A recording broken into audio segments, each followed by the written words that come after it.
जीवन सबको मिलता है, लेकिन जीने का ढंग सबको नहीं मिलता। तलवार आपके पास में है, लेकिन चलाने का ढंग नहीं है, तो आपकी तलवार आपके ही हाथ पैर काट सकती है। बुद्धि आपके पास में है, लेकिन बुद्धि का प्रयोग करने की आपके पास में सही कला नहीं है, तो आपकी बुद्धि आपका ही विनाश कर सकती है। आपके शरीर में जवानी है, जवानी का प्रयोग कैसे करना चाहिए ये अगर आपको अंदाज नहीं है, तो आपकी जवानी आंधी तूफान की तरह आपको उड़ाकर न जाने किस किस बुराई के गड्ढे में गिरा देगी। आपके पास में धन है, लेकिन धन को कहाँ खर्च करना चाहिए, धन के बीच में कैसे रहना चाहिए, यदि ये कला नहीं मालूम है, तो आपका धन आपको ही बदनाम कर सकता है। आपका धन आपको अपमान में गिरा सकता है। यदि आप में कला आ गई, तो आपका धन लाखों लोगों के जीवन को धन्य भी कर सकता है और आपको भी धन्यवाद दिला सकता है। इसलिए सत्संग और प्रवचन, आपके पास में सब कुछ है, लेकिन जो कुछ है उसको कैसे प्रयोग करना है, कहाँ प्रयोग करना है, और तन मन धन जवानी बुद्धि के बीच में कैसे रहना है, इस जगत के जाल में कैसे गुजरना है, ये कला सिखाने वाला सत्संग और प्रवचन होता है। और वही प्रवचन डिगांव में 3 दिन के लिए निरंतर चल रहा है।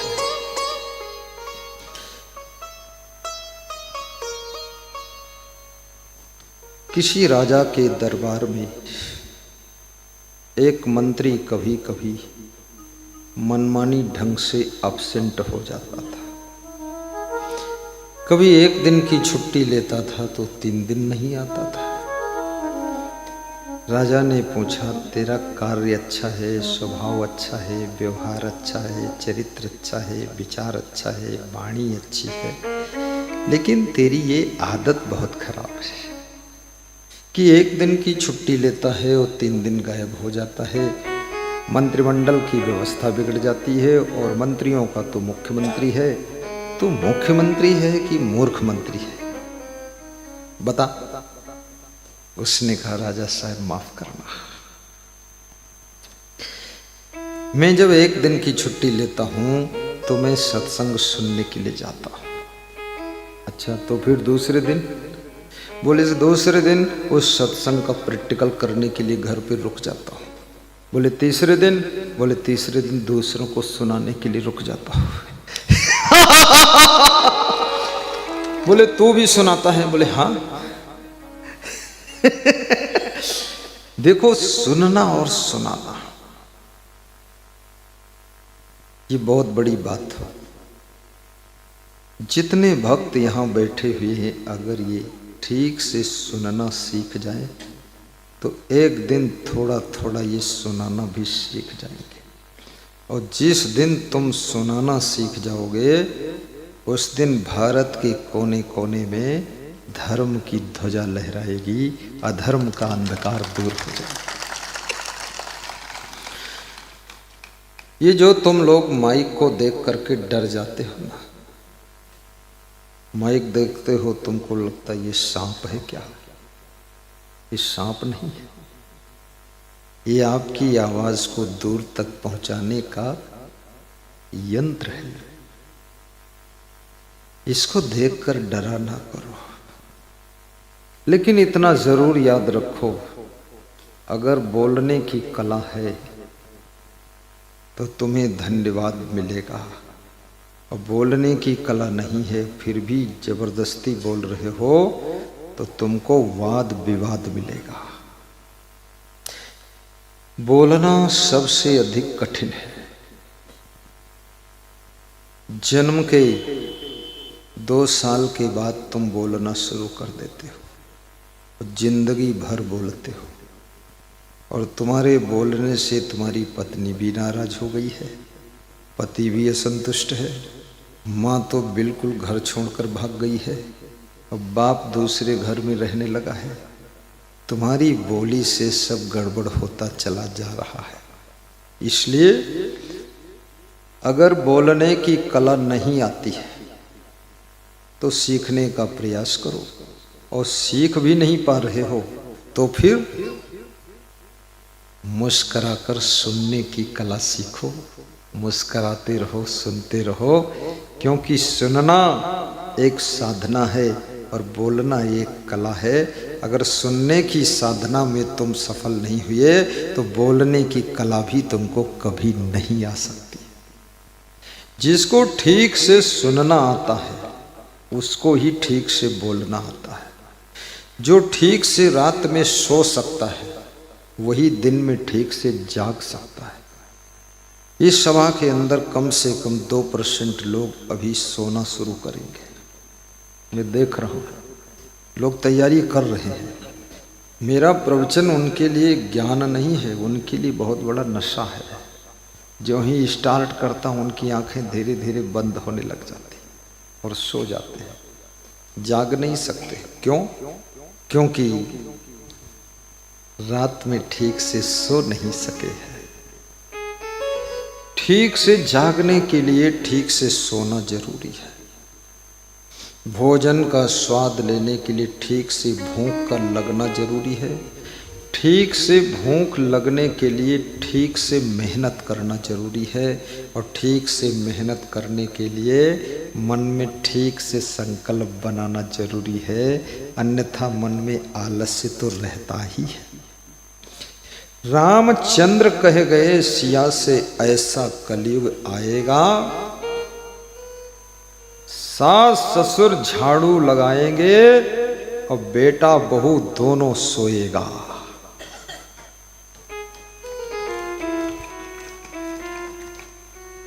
और गुरु जी कह गए शिष्यों से ऐसा कलयुग आएगा, और गुरु खड़ा होगा गेट पर और चेला नींद लगाएगा। अरे घोर कलयुग है, उल्टी गंगा बहना शुरू हो चुकी है।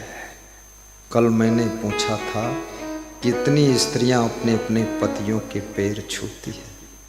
केवल 5-6 स्त्रियां हाथ उठाती है कि मैं छूती हूं, बाकी अरे 3000 स्त्रियां पैर नहीं छूती है।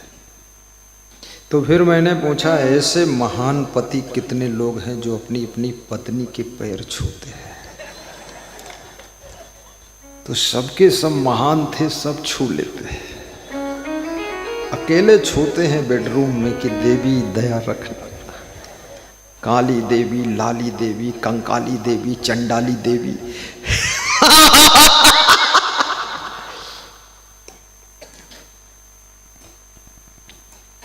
गुरु के चरण छूने से आचरण शुद्ध होते हैं। पति के पैर छूने से परस्पर प्रेम बढ़ता है। माता पिता के पैर छूने से आशीर्वाद मिलता है। सास ससुर के पैर छूने से घर में प्रसन्नता फैलती है। बड़े भाई का आदर करने से घर में लक्ष्मी आती है, और बच्चों को क्षमा करने से कभी गोदी खाली नहीं होती है, खाली नहीं होती है। स्त्रियों को खुश रखने से घर में लक्ष्मी की कमी नहीं होती है। नित्य दान करने से घर में कभी दरिद्र नहीं आता है। नित्य ज्ञान प्रवचन श्रवण करने से मन कभी भटकता नहीं है, और नित्य ध्यान करने से मन में शांति रहती है। इसलिए 2 मिनट का ध्यान भी कर लिया करो। विषय वासना में डुबकी मत लगाओ।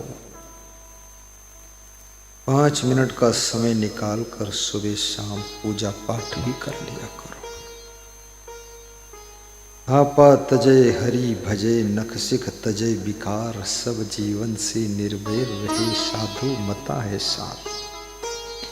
इतना आपा मत ला दो कि मैं ही दुनिया चला रहा हूँ, बल्कि सच तो यह है दुनिया तुमको चला रही है। ये दुनिया तुम नहीं चला रहे हो। तुम दुनिया में नहीं रहोगे तो भी दुनिया रहेगी और दुनिया चलेगी। तुम्हारा अहंकार व्यर्थ है, इसलिए 2 मिनट का समय निकालकर थोड़ा सुबह शाम ध्यान कर लिया करो। 2 मिनट का समय निकालकर बच्चों से प्रेम से बोल दिया करो। इतनी भीड़ है, इतने लोग हैं, लेकिन हम कई भक्तों से पूछ लेते हैं, कुशल मंगल तो हो ना, प्रेम जी कैसे हो, कमला जी पूछ लेता हूँ, निहाल चंद जी क्या हाल है, दुले सिंह जी, अरे जसू बहन, ज्योति बहन, गंगा राम सिंह, अरे डांगी जी। मैं पीछे गया था तो वहाँ मुझे श्री रमेश पालीवाल साहब हनुमान जी के राजा सरसी वाले मिले। मैंने तुरंत पूछा कौन कौन आता है? बोले मथुरा लाल आए। खड़े हो जाओ ना। खड़े हो मथुरा, क्यों नहीं खड़े होते? पूरा मथुरा वृंदावन लेकर बैठे हो।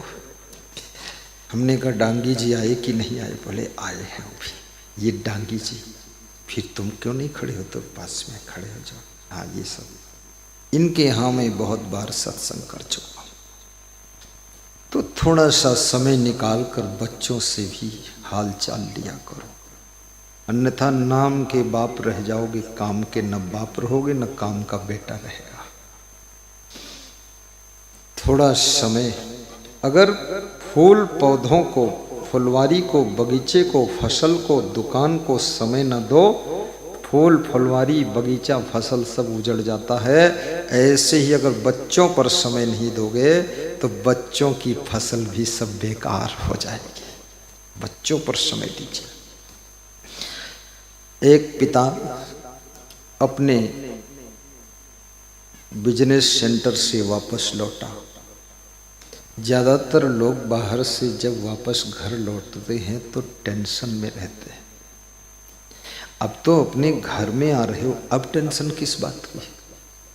घर से जब बाहर जाओ तो टेंशन हो तो समझ में भी आता है कि हाँ बाहर पता नहीं क्या हो, कैसा हो, लेकिन अब घर ही में आ रहे हो, अब तो कोई टेंशन नहीं होना चाहिए।